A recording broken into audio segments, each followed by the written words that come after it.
يا عباد الله هبوا ونداء الحق لبوا فاعبدوه مخلصين.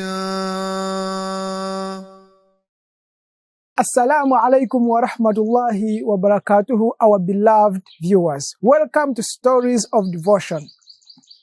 In today's episode of Stories of Devotion, we have Sheikh Qassim Sabba. Sheikh Qassim Sabba is a serving missionary of the Ahmadiyya Muslim community. He is a convert into Ahmadiyyat, but later in his life, he decided to devote his entire life, for the service of Allah. And he has served the Jamaat for over 34 years. And we are going to learn from his story as a life devotee of the Ahmadiyya Muslim community. Sheikh Sab, welcome to the program. Assalamu alaikum wa rahmatullahi wa barakatuh. Wa alaikum salam wa rahmatullahi wa barakatuhu. Please, can you tell us on the onset how Ahmadiyyat came into your family? A'udhu billahi minash shaitan rajim. Bismillahir rahmanir rahim. First of all, my father was a Sunni Muslim, and I was born as a Muslim. I was born a Sunni Muslim. As you know, the Muslims, especially Sunni Muslims, they have many innovations. They have many things which they do, which are against the Islam teachings. I realized it after joining the Jamaat. One of them, we were not praying 5 daily prayers. And we had also a team of drum beating. I was a leader of that team. And a team of drum beating, in the local language we call it matari. A leader of that drum beating is called the Khalifa. So I was a Khalifa of that team. I can say that we were Muslims, but we didn't know anything about Islam. Now the question is how I became to join Ahmadiyyat. First of all, I was a stubborn boy. By then, a stubborn boy, if he's the father, I mean the parents, if he see that his son is a stubborn, they use it to take him to join the army, or else to go and learn religion. So one day, my father called me and he asked me that I want to take you to join the army. If not, you go and learn religion so that you become a sheikh. So he asked me which of the two would you like to go with. I answered him that I would like to go with religion. I prefer religion. Then he encouraged me that now you go and learn religion, you become a full sheikh, you will learn more songs, kaswida, so that when you come back, you will be big Khalifa in the village. You will be a renowned drum leader and team leader of that team. Yes. So I was encouraged by that, and they took me to a town called the Jinja. There is a madrasa for Sunni. So in that place, my elder brother was staying there and he was working from there in a certain company. When they took me there, I started learning. One day I was going back home. I passed by a shop. There was a sheikh who was reciting the Holy Quran in Arabic, and in the same time he was translating it in Luganda, in local language. I stopped there a bit, I listened it, I was interested to listen because in my life I had never had anybody reciting Arabic and translating it. So I stopped there a bit and then I listened it. When I went back, I informed my elder brother what was going on there. So I did it for 3 days. Every day he was reciting. After Maghrib, he was reciting the Holy Quran in Arabic and translating it. So I went there and listened.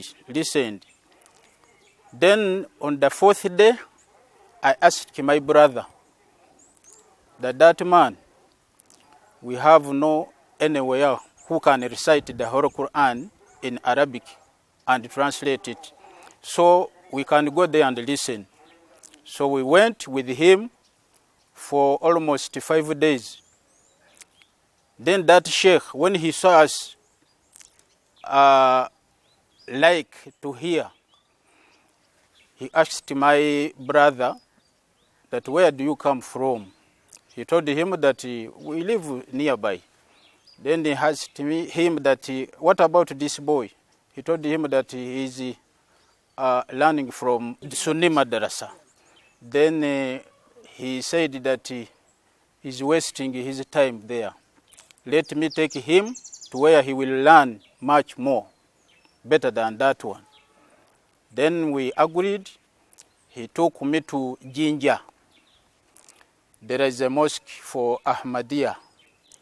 By then there was a sheikh was called Muhammad Ali Kairi, who is the present Amir and missionary in charge of Uganda. So when he took me there, the sheikh welcomed us and then said, he introduced me to him. This boy, he was learning from somewhere, so I brought him here to learn more about Islam. Then the sheikh accepted and said, you will be here with me. After 1 week, he gave us bayats. The bayat forms that you read. After reading it, you understand. Then after you have understood, you sign. When we read that bayat form, we found that there are good points. Then I told my elder brother that for me, I'm going to sign. My elder brother said that no, for me I can't sign because this number 2 that you have to pray 5 daily prayers up to death, I can't tolerate this. So this is very hard. If you sign, you sign. For me, I told him I have to sign. If I find that there are difficulties, I will come back. Nobody will tie me there. I signed it. Then after like 2 weeks, he was coming for Juma. After 2 weeks, he told me that I have to sign it also. Because I have found it not difficult to pray.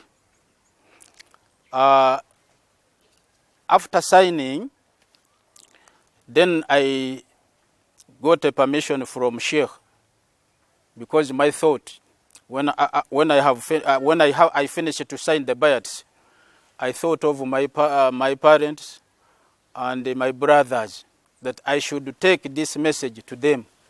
Then I asked the Sheikh to give me permission so that I go there. When I went back home, I started with my brothers, younger brothers, and my mom. My father had 3 wives. So I told them what I have learned in that period. They accepted. So I can say that I'm the first Ahmadi in my family. Alhamdulillah. So, Sheikh Sab, after understanding that you are the very first Ahmadi in your family, God blessed you to be that. How about your secular education? Before joining missionary training, I had in my mind that if I continue with my secular education, I will become an engineer for the vehicles, motor vehicles. If not, then for TVs, radios. That was in my mind. Then, at what point in time, the viewers might be curious to know, did you change your mind from being an engineer to a missionary? By the time I went to the mosque at Jinja, it was the month of Ramadan. So the sheikh was giving daras every day, starting at 10 a.m. up to 4 p.m.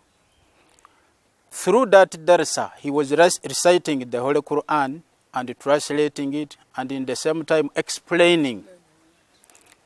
I got much interest, and then I changed my my target and said I have to become a sheikh and teach like this one.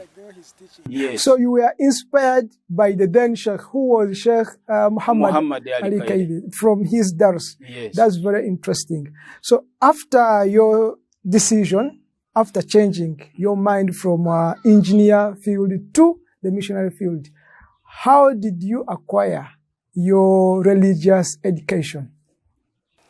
Okay. At first, my father took me to a certain sheikh who is a Sunni before my becoming an Ahmadi. From there, he took me to madrasa. From there, they took me to Jinja. So from Jinja, the Jamaat decided to open up a missionary training college. It was in Masaka town.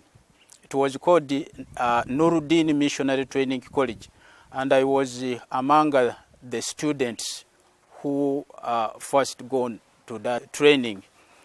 So that is how I acquired the... Yes, so you went to that Jamia, Jamia, which the Jamaat has just opened.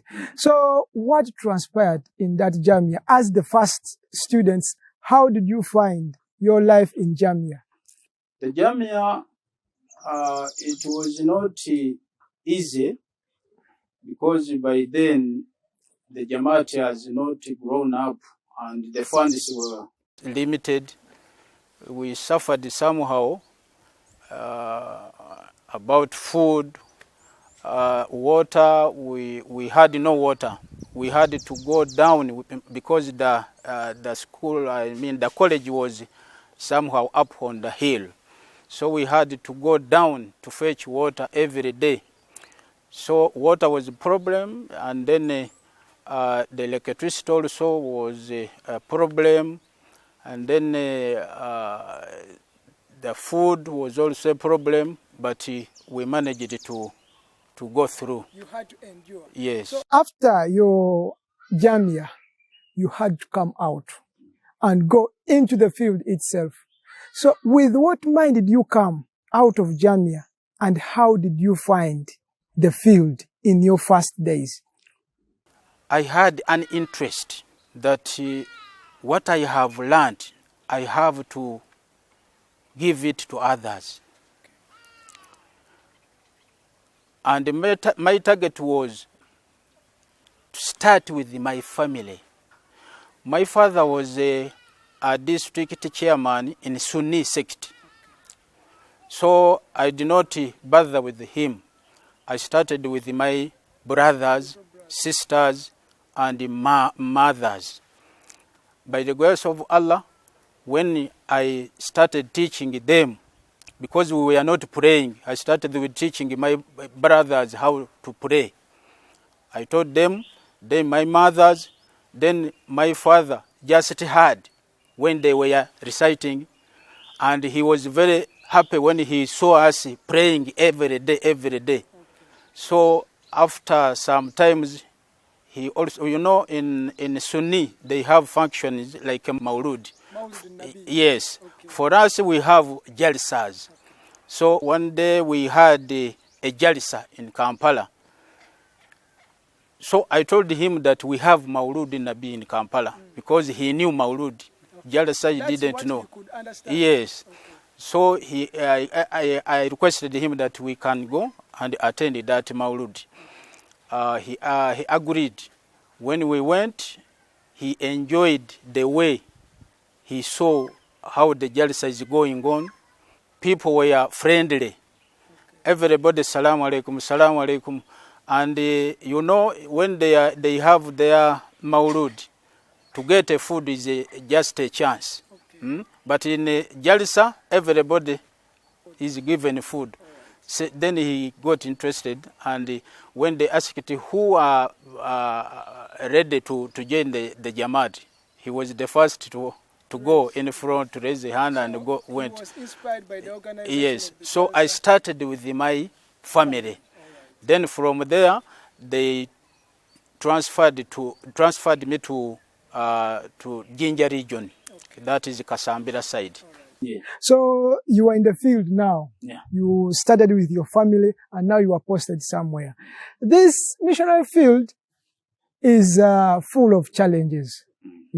Actually, these challenges do inspire us more to serve the Jamaat.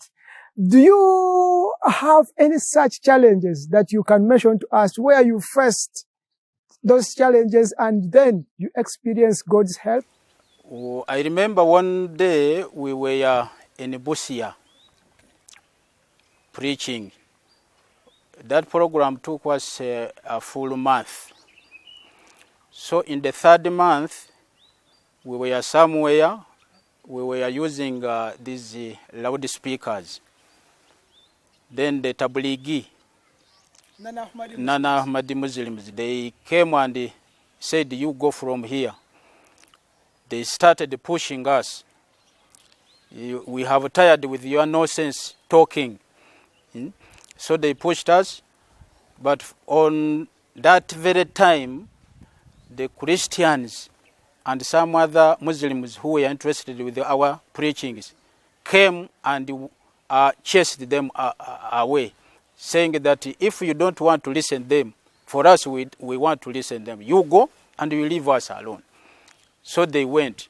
During the night, they had a meeting that if the Ahmadis come for their program tomorrow, let's beat them. We shall go and beat them. So everybody should look for a stick. Then we go tomorrow and beat them. They were plotting against you. Yes. So one of them came to where we were staying and alerted us that your fellow Muslims have decided that if you go tomorrow for your programs, they will come and beat you. I told him that you go and tell them, if they are 200, let them be at least 400 so that they can beat us well. If they are 1,000, let them be at 3,000 so that they can beat us well. Then the man said, I think these people, they don't know Tabligh. You will suffer, let me go. He went. So the following day, we went and put our loudspeakers. Then I announced to the audience that we are going to start our programs, so everybody should listen. But before starting our programs, our brothers said that they will come and beat us if we start. Now we are here ready to be beaten. Then all Christians and some Muslims came and they shouted together that let them come, we shall fight with them. You will not fight, but we shall fight them and beat them. Even to die, we shall die, but they will not touch you. So God is providing his help to you. Yes. A handful Muslims. Yeah. One of them, I think he was there. listening how they were warning. He went and informed them that, you know, the disbelievers are many, you can't defeat them. So don't go there. So they decided not to come to beat us because they called us all disbelievers, that we are many, they can't fight us. So that's the way God provided you. He was protecting you from the non-Ahmadis in the field of Tabligh. Please, can you tell us more about the Tabligh field? Yes, there is also one God's help. When we were in Masaka, still in the Jamia, the present president was in battle. They cut us off.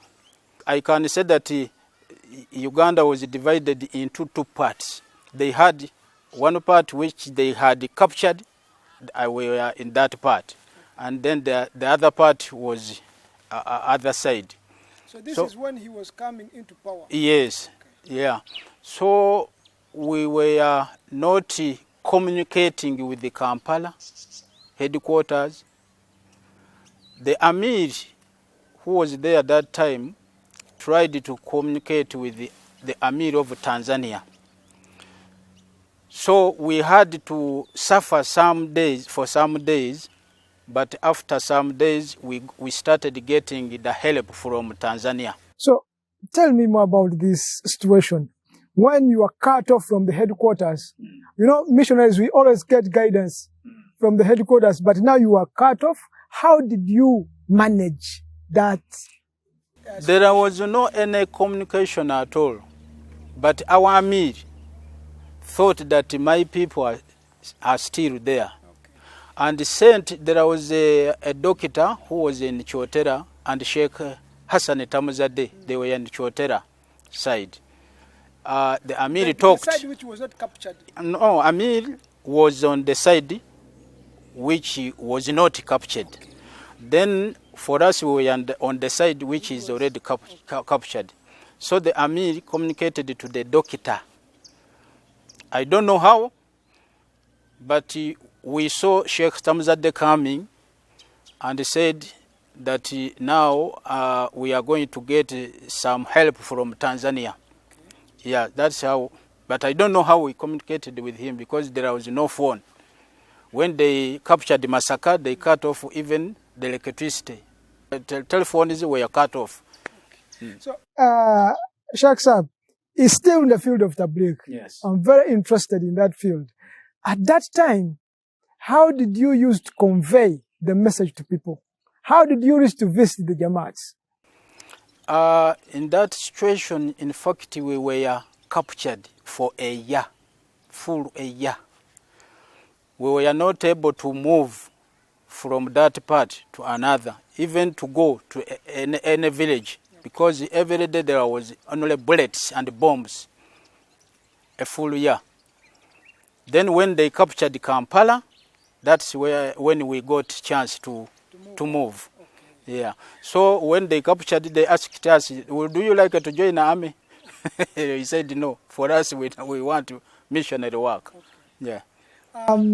After narrating for us these incidents in the Tabligh field, Sheikh Sabba as a missionary, if at all you met the Khalifa, tell us about that experience. In 2002, I got a chance of attending International Jalsa Salana UK. So when we went, we were in a group led by Amir Sahib. That's where I got a chance to meet Khalifa, but we were together.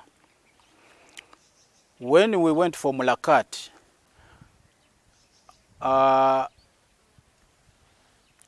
that is when I saw a real Khalifa, apart from my being a Khalifa, which I told you. Huh? When you are still an Ahmadi, yes. You yourself, you were a Khalifa. Yeah, yeah. A leader of those drum beating. Yeah. So when I saw Khalifa, I said, now this is a real Khalifa. He welcomed us, he stood up and he was shaking everybody with hands. Standing up Yes, from his chair to yes, meet you. yes. How honored were you? I was very happy, and when we entered, after greeting us, he said, "You sit." Then we sat. Then he asked, "Among you, who is not married yet?" There was only one among us. So he picked the sweet and he gave him. I was saying, if I was the one. Yeah. So from there, he asked many questions, but Amir was the one replying. Yeah. After some times, we went out, but I didn't want to go out from that office. I wanted to remain there at least for 30 minutes, but there was no chance. Yes. So you met the Khalifa, alhamdulillah, and you had that physical attachment with him during Jalsa Salana, the International Jalsa Salana. Now, Sheikh Sab, tell us about your view about MTA. You were there when MTA started in the UK, and up to now, how has it helped in Tabligh and Tarbiyat of our Jamaats? What I know and what I have seen, one day I was moving in Kampala. I passed by a shop which sells televisions. You know those shops, they normally put on many televisions, playing different channels. And I saw Khalifa TV on one of them. Then I stopped there and seen he was the one. Then I entered in the shop. I asked the shopkeeper that who is that man? He said that he is a peaceful sheikh. That is the answer he gave me. A peaceful sheikh. So from where? It means he did not know the Khalifa. Yeah, he was watching him. He was watching him. Okay. I asked him that from which country. He said, I don't know. But for me, I'm interested to see that man because the way he speaks, he talks, is polite. So I get interested to see him. So which means that MTA, outside the Jamaat, is playing a good role. And inside the Jamaat, many members have known the Khalifa.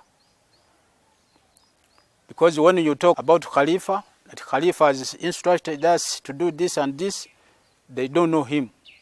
But when they started watching MTA, they know that is the Khalifa. As we summarize, Sheikh Sab, I would like you to tell us one incident when you actually gave up on everything. Very difficult situation, and then God came to your aid. I remember one day, my father was going to open up a shop for retail. He told me that you are a sheikh. You are my son and a sheikh, a missionary. So I want you to pray for me so that I open up the shop. And in the same time, you write for me a letter to Huzur so that he prays for me. I wrote a letter. We sent it. He told me that I will not open the shop until the reply comes from Huzur. Okay. After 1 month, the reply came. Huzur had prayed for him, asking Allah to protect his wealth, his shop, and he gets more profits. When I read that letter to him, then he started buying things. And he told me that you go with this money and buy for me paraffin, a full jerrycan of paraffin. I went to Mbale, but I had preaching programs. I gave that money to my younger brother and told him that you go and buy paraffin for our father and you take it to him. He went to the petrol station. He told them that I need paraffin. You know, in Uganda, we say mafuta. Yes. They didn't differentiate which type. In English, you can differentiate paraffin, petrol. Yeah. Kerosene. Kerosene, yeah. So they thought that maybe he wants petrol. They gave him petrol. Okay. He took. My father started selling that petrol. He had different types, sizes of measurement. Okay. 1 liter, 2 liters. Even a small one for 200, for 100, for 500. So people started buying that petrol. They put in a candle and they started lighting. And it was lighting very well. So one day a man was trying to put fire on, to lighten the candle. The candle busted. Pah! Then he said, "What is this?" The following day, he went to the father and he told him that the paraffin you gave me, it is not paraffin. My father said, "No, it is a paraffin. You see." He measured some quantity and poured in the candle and he put the light on it. It was lighting very well. Moreover, it was petrol, you see. Then the man went. Then after that man has gone, he thought that maybe it was a warning. He stopped there not to sell that petrol until I came back. When I came, he narrated the story to me. That, what is this? I told him, that is petrol. That I have been selling that petrol to many people. And they were using it without no problem. Only one pan came and he told me that it busted.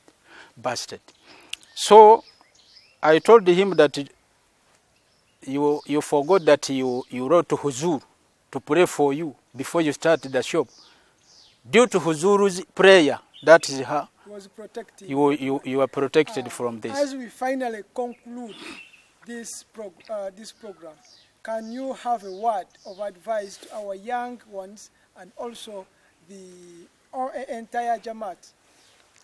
I can encourage all younger ones and the parents to take their sons to Jamia, because there is no a work better than being a missionary. Sheikh Sab, you have children. Do you have any missionaries? I have 2 of them. One has already finished Mubashiri and one is still in international Jamia for Shahid. And I have also 3 younger brothers are serving as a missionaries. And I have encouraged my sisters and my uncles. They gave also their sons to church. Yes. So, from his experience, we've learned a lot how God has helped him in different ways. And he's also advising our members to bring your children into the missionary life also, so that they can enjoy the fruits he has enjoyed. Until we come your way, may you stay blessed. Assalamu alaikum wa rahmatullahi wa barakatuh. يا عباد الله هبوا ونداء الحق لبوا فاعبدوه مخلصين